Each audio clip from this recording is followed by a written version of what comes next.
In the late 18th century, the newly independent United States faced both internal and external challenges that shaped its early political and diplomatic development. Domestically, Treasury Secretary Alexander Hamilton led efforts to resolve the debt crisis left over from the Articles of Confederation. His plan included revenue-raising measures such as an excise tax on goods like wine, coffee, tea, and spirits, as well as the creation of a national bank. However, these efforts contributed to the end of the consensus government of 1789 and gave rise to permanent political factions. Hamilton's Federalists, who favored a loose interpretation of the Constitution, clashed with Thomas Jefferson's Democratic Republicans, who advocated for a strict constitutional construction. This division marked the beginning of America's enduring two-party system. The political tensions intensified during John Adams's presidency with the passage of the Alien and Sedition Acts.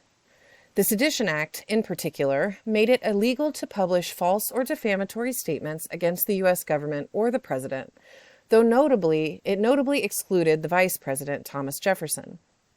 In response, Jefferson and James Madison penned the Virginia and Kentucky resolutions, asserting that states had the right to nullify federal laws they deemed unconstitutional.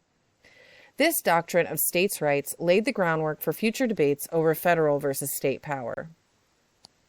Externally, the young republic faced significant threats from foreign powers. Both Spain and Britain sought to reclaim influence in North America, while Native Americans continued to resist American expansion, and France remained a major force in the Caribbean. The French Revolution further complicated U.S. foreign policy as it divided public opinion on whether to support revolutionary France or remain neutral. Federalists, led by Washington and Adams, leaned toward neutrality, while Jefferson and his supporters were more sympathetic to the French cause. One of the most significant foreign policy challenges was the continued British occupation of forts along the American frontier, where they incited Native American resistance and engaged in the impressment of American soldiers. To address these issues, Washington sent John Jay, the Chief Justice of the Supreme Court, to negotiate a treaty with Britain. Jay's treaty, signed in 1794, succeeded in getting the British to agree to leave the forts, but it failed to resolve other pressing issues like maritime rights and impressment. The treaty was deeply divisive, with political factions disagreeing over its approval, though it was ultimately ratified. Washington's decision not to run for re-election in 1796 further demonstrated his concerns about the direction of the country. In his farewell address, he warned against the dangers of political parties and foreign entanglements, urging the nation to remain united and avoid becoming involved in European conflicts. Despite his advice, the emerging factions and foreign policy challenges would continue to shape the early republic's political landscape for years to come. Thomas Jefferson's presidency, beginning with the election of 1800, marked a significant shift in American politics and governance, but it was also filled with contradictions between his vision and the realities of governing. The election itself was highly contentious, resulting in a tie in the Electoral College between Jefferson and his running mate, Aaron Burr. It was only after a deadlock in the House of Representatives that Federalists, who controlled the chamber, ultimately sided with Jefferson by casting blank ballots, enabling his victory. This peaceful transfer of power was dubbed the Revolution of 1800 and set a precedent for future elections. Jeffersonian values were rooted in the belief in small government, minimal taxation, the absence of a standing army, and the vision of an agrarian republic in which independent farmers would drive the economy. However, Jefferson's presidency revealed the complexities and contradictions in these ideals. One of the major successes and failures during Jefferson's presidency came in the landmark Supreme Court case Marbury v. Madison in 1803. The case established the principle of judicial review, allowing the Supreme Court to declare laws unconstitutional. While this greatly strengthened the federal government, it contrasted with Jefferson's belief in states' rights, highlighting a limitation in his vision of a decentralized government. The Louisiana Purchase in 1803 was another significant moment that both aligned with and challenged Jefferson's principles. By acquiring the vast Louisiana territory from France, Jefferson doubled the size of the United States and added fertile land for his agrarian dream. However, this act conflicted with his belief in a strict interpretation of the Constitution, as there was no explicit provision allowing the president to purchase foreign territory. Despite this, Jefferson rationalized the purchase as essential for expanding his vision of an agrarian republic. One of Jefferson's most notable failures was the Embargo Act of 1807, enacted in response to British impressment of American sailors and ongoing European conflicts. Rather than engage in war, Jefferson sought to avoid entanglements by halting all American trade with European powers. The embargo backfired, harming the American economy far more than it affected Britain or France. The resulting economic downturn alienated many Americans, particularly merchants in New England, and the act was widely viewed as a disaster. It was eventually repealed under Jefferson's successor, James Madison, but its failure underscored the limits of Jefferson's non-interventionist policies. As Jefferson's presidency came to an end, his successor Madison inherited many of the unresolved issues, including rising tensions with Britain that culminated in the War of 1812.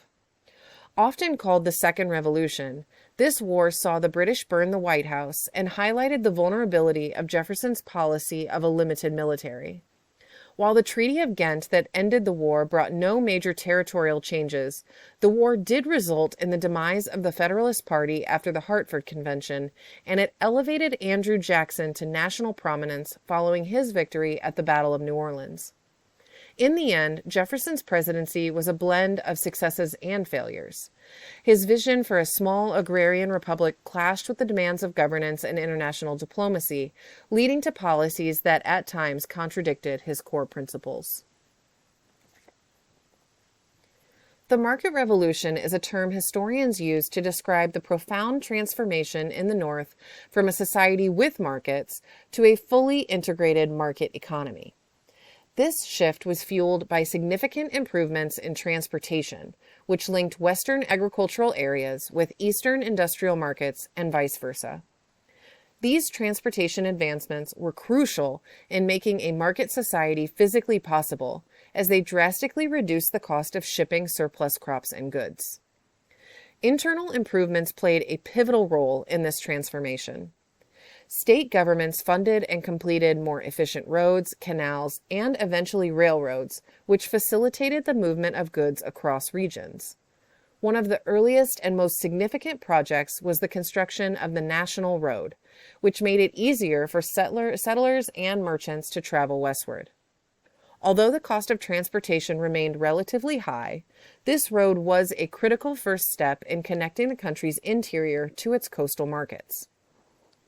The invention of the steamboat further revolutionized transportation, especially in the Northwest.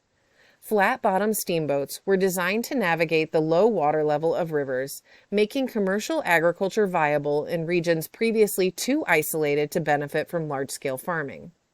The steamboat dramatically lowered the cost and time of transporting goods, especially along the Mississippi and Ohio rivers. State-funded canals were another major development in the transportation revolution, as they created artificial waterways where nature had not provided one. The Erie Canal, for example, connected the Hudson River to Lake Erie, creating a continuous water route from the Northwest to New York City. This canal opened up vast new regions of the country to commerce and allowed the Midwest to integrate more fully into the national and international economy. Railroads, initially a supplement to existing canals and rivers, quickly became a dominant mode of transportation by the mid-19th century. Railroads connected new cities to rivers and canals, providing farmers and manufacturers with even more efficient means of getting their products to market. By 1860, few farmers in the North and West lived more than 20 miles from a railroad, canal, or river that could carry their goods to regional, national, or international markets. These transportation improvements were the backbone of the market revolution, enabling regions to specialize in agriculture, manufacturing, or trade while accessing distant markets. As a result, the American economy became more interconnected, accelerating growth and creating a more dynamic commercial environment.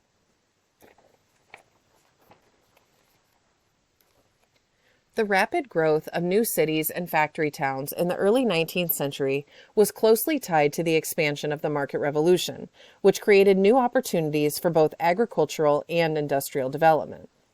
America's first factories emerged in the northern countryside, where fast-moving streams provided abundant water power, and where Jeffersonian ideals of westward expansion influenced the belief that industrial growth could take place without the overcrowded and unhealthy conditions of European cities.